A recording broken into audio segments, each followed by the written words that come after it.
السلام علیکم، کیسے ہیں آپ سب؟ آئی ہوپ کہ آپ سب ٹھیک ہوں گے۔ آج میں آپ کے ساتھ ملکہ بلقیس اور اس کے تخت کے بارے میں شیئر کروں گی، تو چلیے ویڈیو کو سٹارٹ کرتے ہیں۔ حضرت سلیمان علیہ السلام کا دربار لگا ہوا تھا۔ تمام انسان، چرند پرند اور جنات اس دربار میں حاضر تھے، مگر ہدہد جو ایک پرندہ ہے وہ غیر حاضر تھا۔ حضرت سلیمان علیہ السلام کو جب ہدہد کی غیر حاضری کا پتہ چلا تو آپ سخت ناراض ہوئے اور فرمایا کہ اگر ہدہد نے اپنی غیر حاضری کے کوئی واضح وجہ نہ بتائی تو میں اس کو سخت سزا دوں گا اور اس کو ذبح کر دوں گا۔ اتنے میں ہدہد حاضر ہوا۔ آپ علیہ السلام نے ہدہد سے فرمایا کہ تم کہاں تھے؟ تو ہدہد نے آپ علیہ السلام سے فرمایا کہ اے اللہ کے نبی، میں نے ایک ایسی سلطنت دیکھی جہاں ایک ملکہ حکومت کرتی ہے اور وہاں کے باشندے سورج اور چاند کی پرستش کرتے ہیں اور ان کی پوجا کرتے ہیں۔ یوں تو سبھی پرندے حضرت سلیمان علیہ السلام کے تابعدار تھے، لیکن ہدہد آپ علیہ السلام کی فرما برداری اور خدمت گزاری میں بہت مشہور تھا۔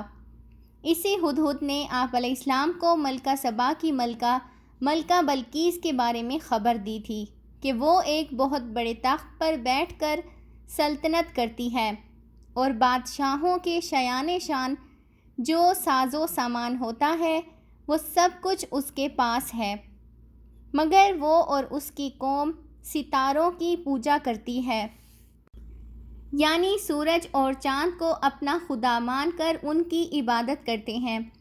اس خبر کی بعد حضرت سلیمان علیہ السلام نے ملکہ بلقیس کے نام ایک خط ارسال فرمایا اور اس خط کو ہدہد لے کر گیا تھا۔ چنانچہ قرآن مجید میں ارشاد ہے کہ حضرت سلیمان علیہ السلام نے فرمایا، تم میرا یہ خط لے کر جاؤ اور ان کے پاس یہ خط ڈال کر پھر ان سے الگ ہو کر تم دیکھو کہ وہ کیا جواب دیتے ہیں۔ چنانچہ ہدہد یہ خط لے کر گیا اور ملکہ بلقیس کی گود میں اس خط کو اوپر سے گرا دیا۔ اس وقت ملکہ بلقیس نے اپنے ارد گرد امراء اور ارکان سلطنت کا مجمع اکٹھا کیا، پھر خط کو پڑھا اور اپنے ارکان سلطنت سے کہا، اے سردارو، بے شک میری طرف ایک عزت والا خط آیا ہے اور بے شک یہ سلیمان علیہ السلام کی طرف سے ہے اور بے شک یہ اللہ کے نام سے ہے جو نہایت مہربان اور رحم والا، اور یہ کہ مجھ پر بلندی نہ چاہو اور گردن رکھتے میرے حضور حاضر ہو جاؤ۔ خط سنا کر ملکہ بلقیس نے اپنی سلطنت کے امیروں اور وزیروں سے مشورہ کیا تو ان لوگوں نے اپنی طاقت اور جنگی مہارت کا اعلان کر کے حضرت سلیمان علیہ السلام سے جنگ کا ارادہ ظاہر کیا۔ اس وقت عقل مند ملکہ نے اپنے امیروں اور وزیروں کو سمجھایا کہ جنگ مناسب نہیں ہے، کیونکہ جنگ سے شہر ویران ہو جاتے ہیں اور شہر کے عزت دار باشندے ذلیل اور خوار ہو جائیں گے۔ اس لیے میں یہ مناسب خیال کرتی ہوں کہ کچھ ہدیہ اور تحفے تحائف حضرت سلیمان علیہ السلام کے پاس بھیج دوں کہ حضرت سلیمان علیہ السلام صرف بادشاہ ہیں یا اللہ سبحانہ و تعالیٰ کے نبی بھی ہیں۔ اگر وہ نبی ہوں گے تو ہرگز میرا یہ ہدیہ قبول نہیں کریں گے، بلکہ ہم لوگوں کو اپنے دین میں داخل ہونے کا حکم دیں گے، اور اگر وہ صرف بادشاہ ہوں گے تو میرا ہدیہ قبول کر کے نرم ہو جائیں گے۔ چنانچہ ملکہ بلقیس نے 500 غلام، 500 لونڈیاں بہترین لباس اور زیوروں سے آراستہ کر کے بھیجے اور ان لوگوں کے ساتھ ساتھ 500 سونے کے اینٹ اور بہت سے جواہرات، مشک و عنبر اور جڑاؤ تاج بما ایک خط کے اپنے قاصد کے ساتھ بھیجا۔ ہدہد سب دیکھ کر روانہ ہو گیا اور حضرت سلیمان علیہ السلام کے دربار میں آ کر سب خبریں پہنچا دیں۔ چنانچہ ملکہ بلقیس کا قاصد کچھ دن بعد تمام سامان لے کر دربار میں حاضر ہوا تو حضرت سلیمان علیہ السلام نے غضبناک ہو کر کہا، قاصد سے فرمایا، کیا مال سے میری مدد کرتے ہو؟ جو مجھے اللہ نے دیا وہ بہتر ہے اس سے جو تمہیں دیا، بلکہ تم اپنے تحفے پر خوش ہوتے ہو۔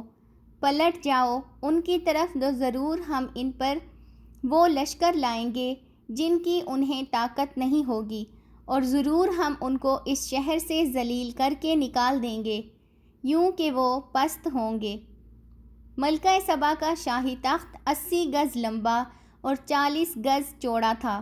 یہ سونے، چاندی اور طرح طرح کے جواہرات اور موتیوں سے آراستہ تھا۔ جب حضرت سلیمان علیہ السلام نے ملکہ بلقیس کے قاصد اور اس کی ہدیہ اور تحائف کو ٹھکرا دیا اور اس کو یہ حکم بھیجا کہ وہ مسلمان ہو کر میرے دربار میں حاضر ہو جائیں، تو آپ علیہ السلام کے دل میں یہ خواہش پیدا ہوئی کہ ملکہ بلقیس کے یہاں آنے سے پہلے اس کا شاہی تخت بھی میرے دربار میں آ جائے۔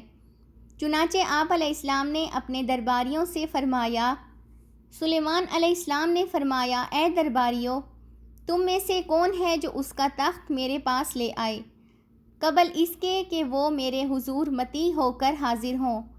ایک بڑا جن بولا، وہ تخت حضور میں حاضر کر دوں گا قبل اس کے کہ حضور اجلاس برخاست کریں، اور میں بے شک اس پر قوت والا امانت دار ہوں۔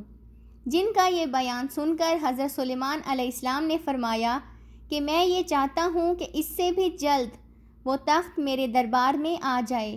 یہ سن کر آپ علیہ السلام کے وزیر حضرت آصف بن برخیہ رضی اللہ عنہ نے، جو اسم اعظم جانتے تھے اور ایک با کرامت ولی تھے، انہوں نے حضرت سلیمان علیہ السلام سے عرض کی جیسا کہ قرآن مجید میں ہے۔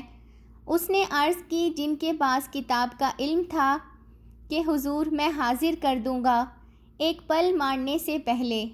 تو پھر حضرت آصف بن برخیہ نے روحانی قوت سے ملکہ بلقیس کے تخت کو ملک سبا سے بیت المقدس تک حضرت سلیمان علیہ السلام کے محل میں کھینچ لیا، اور وہ تخت زمین کے نیچے نیچے چل کر لمحہ بھر میں ایک دم حضرت سلیمان علیہ السلام کی کرسی کے قریب نمودار ہو گیا۔ تخت کو دیکھ کر حضرت سلیمان علیہ السلام نے یہ کہا، یہ میرے رب کے فضل سے ہے، تاکہ وہ مجھے آزمائے کہ میں شکر کرتا ہوں یا ناشکری، اور جو شکر کرے وہ اپنے بھلے کو شکر کرتا ہے، اور جو ناشکری کرے تو میرا رب بے پرواہ ہے، سب خوبیوں والا ہے۔ اس کے بعد جب قاصد نے واپس آ کر ملکہ بلقیس کو سارا ماجرا سنایا، تو ملکہ بلقیس حضرت سلیمان علیہ السلام کے دربار میں حاضر ہو گئیں، اور حضرت سلیمان علیہ السلام کا دربار اور یہاں کے عجائبات دیکھ کر اس کو یقین آ گیا کہ حضرت سلیمان علیہ السلام اللہ سبحانہ و تعالیٰ کے نبی ہیں، اور ان کی سلطنت اللہ ہی کی طرف سے ہے۔ چنانچہ حضرت سلیمان علیہ السلام نے بلقیس کو اپنی دین کی طرف دعوت دی، تو ملکہ بلقیس نے نہایت ہی اخلاص کے ساتھ اسلام کو قبول کر لیا۔ پھر حضرت سلیمان علیہ السلام نے ملکہ بلقیس سے نکاح کر کے ان کو اپنے محل میں رکھ لیا۔ اس سلسلے میں ہدہد نے جو کارنامے سر انجام دیے وہ بلا شبہ عجائبات عالم میں سے ہیں، جو یقیناً حضرت سلیمان علیہ السلام کے معجزات میں سے ہیں۔ امید کرتی ہوں یہ ویڈیو آپ کو پسند آئی ہوگی۔ مزید ویڈیوز دیکھنے کے لیے چینل سبسکرائب کر لیں۔ ملتے ہیں کسی ایسی ہی اچھی نیکسٹ ویڈیو کے ساتھ۔ ٹل دین، اللہ حافظ۔